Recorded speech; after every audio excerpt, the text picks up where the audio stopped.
Communications 101 Informative Speech. The focus of my speech today will be to explain to you the history of alcohol in the United States throughout the ages.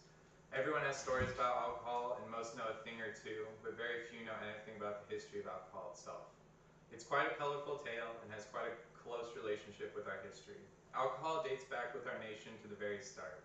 And today I will be spending my time sharing with you a brief overview of alcohol in the United States over the last half a millennium. First, I will discuss with you how alcohol came to be in the United States and how we maintain and produce it over the years. Second, we will look at prohibition and how our nation handles the reintroduction of alcohol. Third, we'll discuss some of the social groups and organizations that helped influence our laws on alcohol. And finally, I'll reflect on the current relationship with alcohol in modern society and how it is influenced and presented in modern media. But let's not get ahead of ourselves too quick yet. We must go back to where it all began, aboard the Mayflower on a voyage to Plymouth Rock. Alcohol's first use was in the medical field around the 13th century. It wasn't until the 15th century that we see our earliest recordings of individuals consuming alcohol alongside beer and wine. Sailors used it to stay hydrated since alcohol lasted longer than water at sea. Lime juice was eventually added by sailors as a preventative for scurvy, plus large amounts of consumption boosted morale. In fact, in a collection of short journals called Mort's Relation by Edward Winslow, which reflects on the journey of the Mayflower, he stated that the reasons they originally landed was due to beer shortage and provisions spoiling. Early settlers' first attempt to cultivate wine from the local grapes varieties, as well as some that they had brought across with them. Unfortunately, the grapes from the northeastern United States did not yield wine, and the grapes that were brought could not develop in the climate. Luckily, Native Americans had introduced us to corn, and it wasn't long until corn beer was produced. Corn became the backbone for early colony development and was quickly a major staple in our diets. Farmers could plant it along the stumps of trees to avoid the labor involved in cultivating the land. George Washington opened his own distillery after serving his 2 terms as president. He was already recognized as a successful farmer and a war hero, so the development of a distillery made sense. He had the grains, the land, and the means to afford it. By converting beer into alcohol, it could be shipped farther distances. And people started adding molasses to it as a way to extend its shelf life. Thomas Jefferson, as governor of Virginia, passed the Virginia Land Act, which granted land to settlers who staked their claim and were willing to grow a certain portion of corn. This aided and solidified corn as a major crop for our nation. With corn production growing, it wasn't long until rye and sorghum were adopted.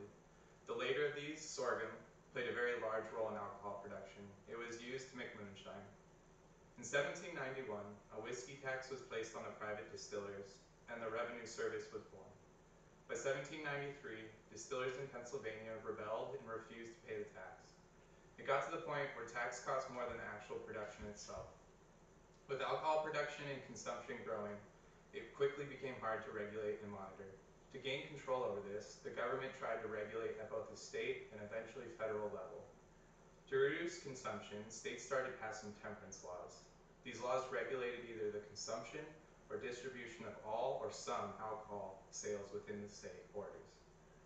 It was left up to the states to enforce their rules, and because of this, we ended up with many wet and dry states.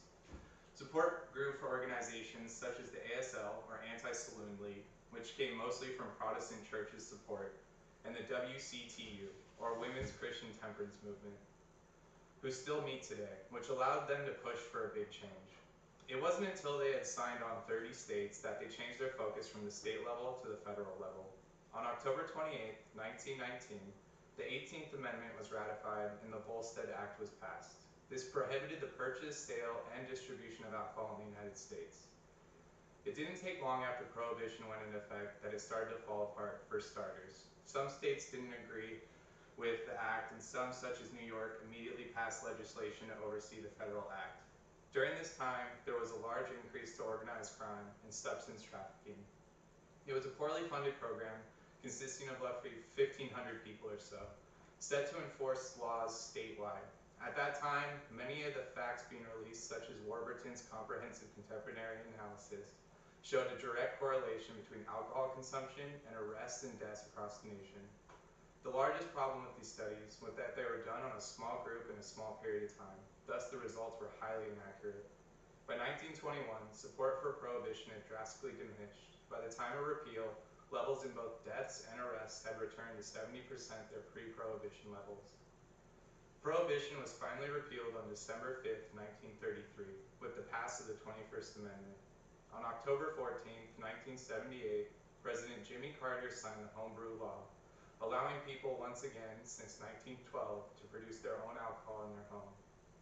It wasn't long until people started adding to them and expanding on them.